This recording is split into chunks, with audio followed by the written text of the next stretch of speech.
Kita melanjutkan lagi tutorial Microsoft Excel. Kali ini kita akan membahas rumus SUMIF dan rumus SUMIF. Adapun video ini akan terbagi menjadi 3 pokok materi. Yang pertama adalah studi kasus, menghitung total penjualan. Yang kedua adalah kelemahan dari rumus SUMIF ataupun SUMIF. Dan yang ketiga adalah studi kasus untuk SUMIF. Kita langsung masuk saja materi yang pertama, yaitu rumus SUMIF.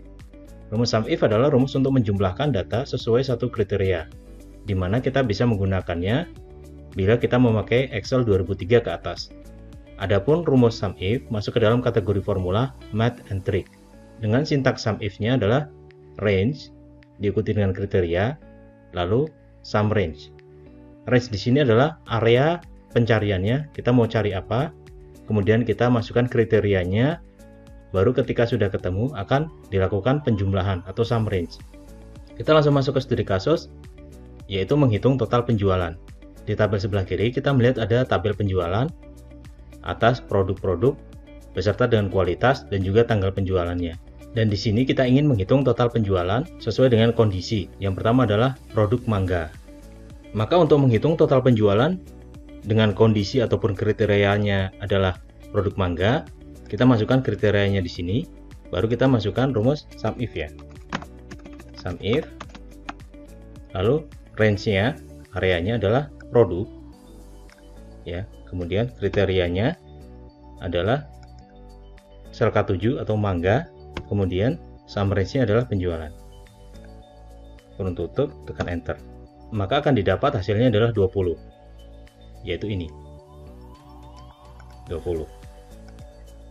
Agar lebih mudah dalam membaca sebuah formula ataupun rumus, maka baiknya kita mengganti sel range yang seperti ini dengan sebuah nama. Dan kita perlu menggunakan name manager untuk memberikan nama atas range-range tertentu.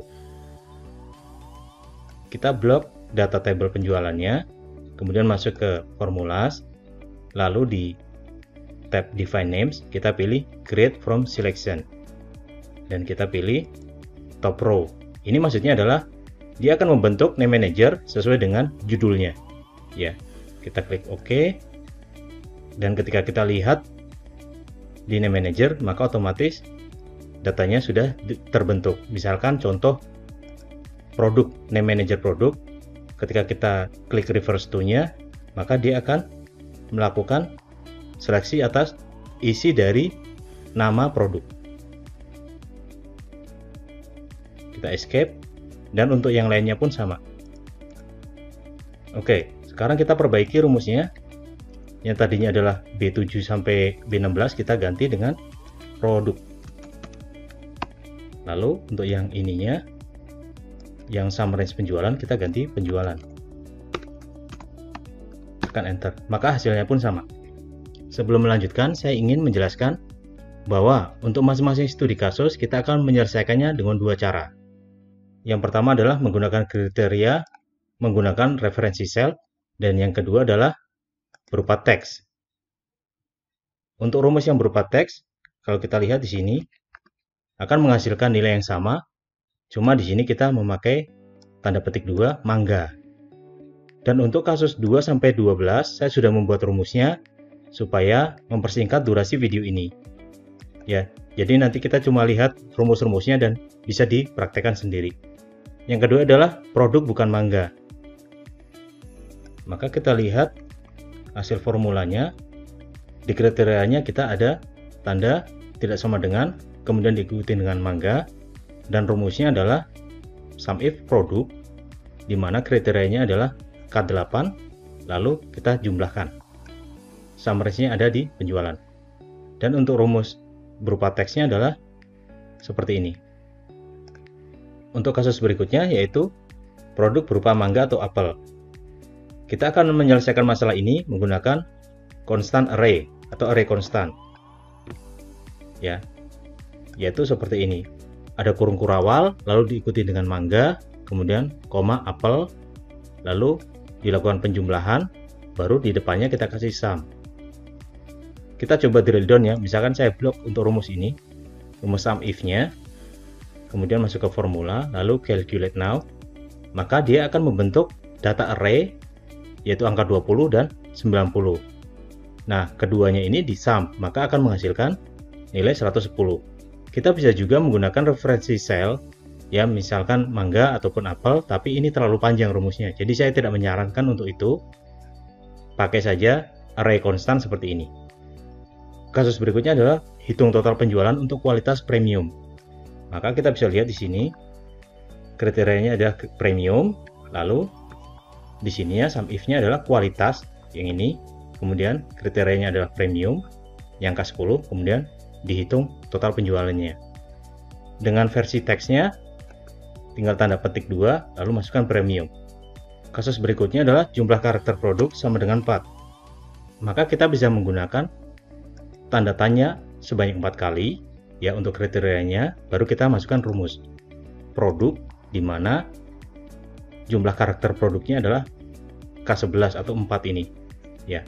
Tanda tanya mewakili satu karakter, jadi kalau misalkan ada 4 tanda tanya maka ini adalah 4 karakter. Dengan versi teksnya sama caranya, cuma kita pakai tanda petik 2 baru ada 4 tanda tanya atau 4 karakter di sini.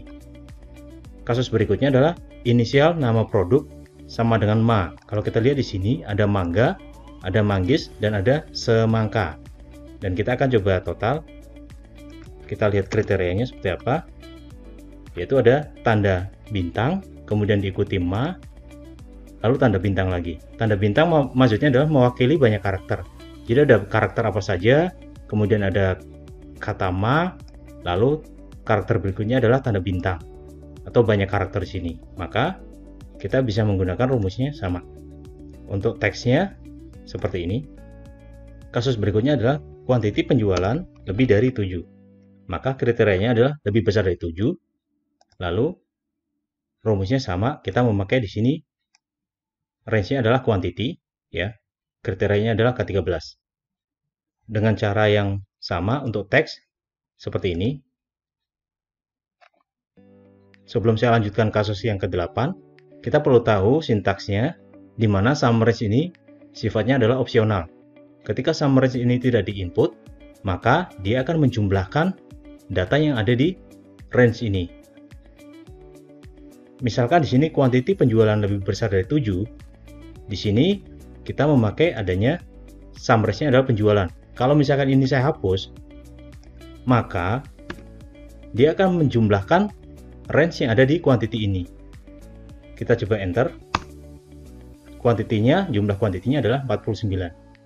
Jadi seperti itu konsepnya. Saya undo saja. Kasus yang berikutnya adalah nama produk ada wildcard. Kita lihat di data produk, di sini ada nama lainnya diikuti dengan tanda bintang. Dan harusnya ketemu penjualannya adalah 100. Maka kita harus masukkan kriterianya adalah seperti ini. Ya, ada bintang, lalu tanda tilde. Ya, ini letaknya ada di bawah escape di keyboard, baru diikuti tanda bintang. Maksudnya tanda seperti ini adalah cari karakter apa saja diikuti dengan tanda bintang, di mana tilde ini untuk menjaga agar tanda bintang ini, tanda bintang yang terakhir ini dianggap sebagai banyak karakter, melainkan benar-benar cuma tanda bintang. Makanya kita memerlukan adanya tilde. Dengan kriteria ini, maka kita bisa dapat hasilnya adalah 100 ini. Dengan cara yang sama, untuk teksnya seperti ini. Kasus berikutnya adalah penjualan untuk kualitas produknya kosong. Kita lihat di sini kualitasnya ada yang kosong, maka harusnya mendapatkan nilai 60. Dan kita akan lihat kriterianya adalah sama dengan, ya, sama dengan mewakili kosong. Jadi rumusnya seperti ini, kualitas sama dengan saja, baru penjualan.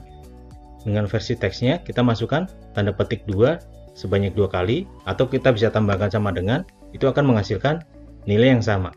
Jadi bebas. Kasus berikutnya adalah penjualan untuk kualitas produk yang tidak kosong. Berarti di sini akan dijumlahkan semua kecuali untuk yang kualitas produk yang kosong ini. Kita coba lihat dari kriterianya. Kriterianya adalah tidak sama dengan. Maka formulanya adalah seperti ini. Jadi lebih mudah ya, dengan adanya name manager kita bisa langsung lihat. Dengan versi teksnya seperti ini. Berikutnya adalah penjualan sampai dengan 31 Desember. kriterianya adalah 31 Desember, dan ini adalah formulanya. Kurang dari sama dengan diikuti dengan sel K17. Sementara untuk versi teksnya adalah seperti ini. Kita mengkonversi tanggal ini. Berikutnya yang terakhir adalah kasus penjualan untuk hari ini. Penjualan hari ini, kebetulan hari ini adalah 30 Januari, maka rumusnya sama seperti yang di atas ini, ya. Sementara untuk versi teksnya adalah kita memakai today. Materi berikutnya adalah kelemahan SUMIF. SUMIF itu hanya bisa input satu kriteria. Jadi misalkan kita membuat dua kriteria, tidak akan pernah bisa untuk SUMIF.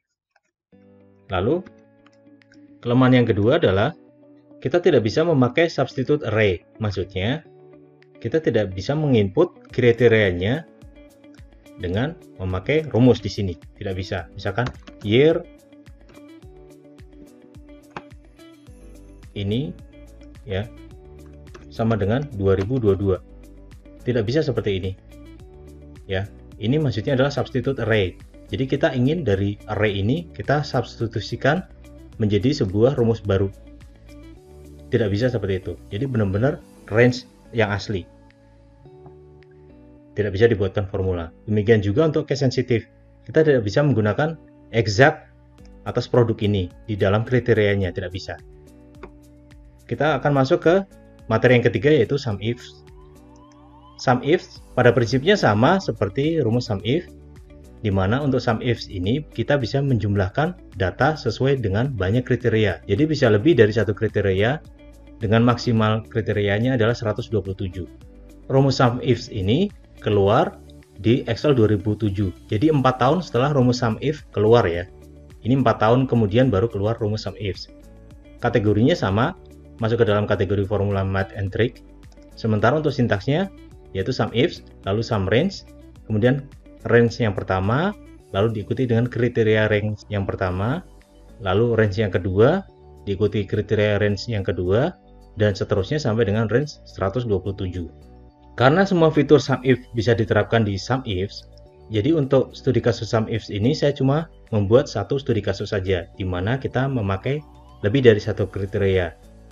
Contohnya adalah hitung total penjualan dengan kriteria kualitas sama dengan premium, kemudian quantity kurang dari 5. Kita langsung masukkan saja rumusnya SUMIF. SUMRange-nya adalah total penjualan. Saya jumlahkan ini. Kemudian kriteria range satunya adalah kualitas. Kita blok di sini. Lalu kriterianya adalah premium. Berikutnya adalah kriteria range keduanya adalah quantity. Lalu kriterianya adalah kurang dari 5. Kurung tutup, enter, maka akan didapat 80. Bila kita coba cek di sini datanya, hitung total penjualan dengan kriteria yang pertama adalah kualitas premium. Maka kita filter dulu di sini, kualitasnya adalah premium. Datanya adalah ini, kemudian kuantitinya kurang dari 5. Kita filter lagi, quantity kurang dari 5. Oke, maka akan didapat penjualannya adalah 80. Ya, sama seperti ini. Demikian tutorial untuk SUMIF dan SUMIF. Kita akan lanjutkan tutorial Microsoft Excel selanjutnya.